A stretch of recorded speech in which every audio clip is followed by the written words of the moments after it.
Welcome back to Fox News, Our Story. When Greta Van Susteren's program moved 3 hours earlier to 7 p.m., she continued her rating success as a #1 show. Her winning formula is simple. Greta follows her curiosity to people and places in Washington and around the world.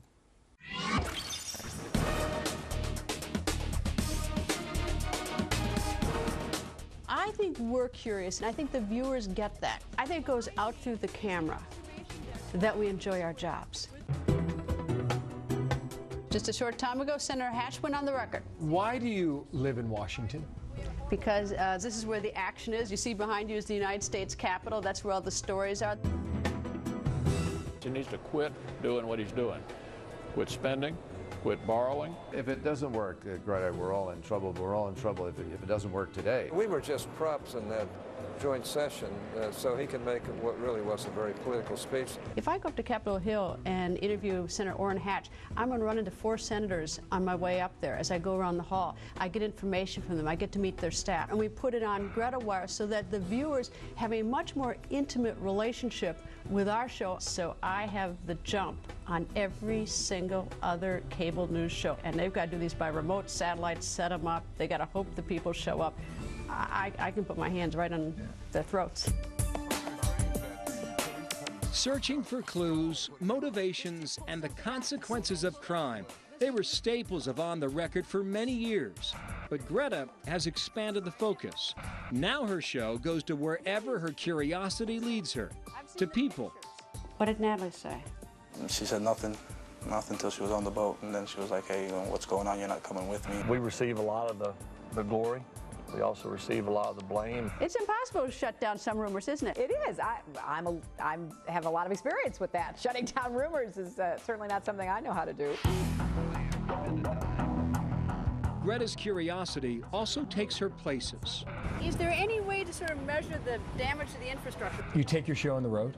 A lot. Often, North Korea with Franklin Graham. This is a nation of over 20 million people, and if we don't get food to them quickly, you're talking about 6 million people that are at risk. You went to Haiti with Sarah Palin. Yep. The irony of all this is it's a hop, skip, and a jump away from the United States of America and from what we are so blessed with. You've been on the U.S. border with the governor of Texas, Rick Perry. How does that visit or that trip impact the information you put on your program?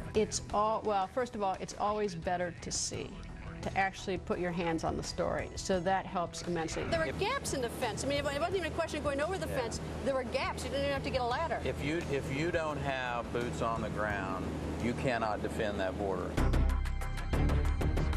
I've been to Pakistan a number of times. By the way, it's scary. How about those Navy SEALs? The United States has conducted an operation that killed Osama bin Laden.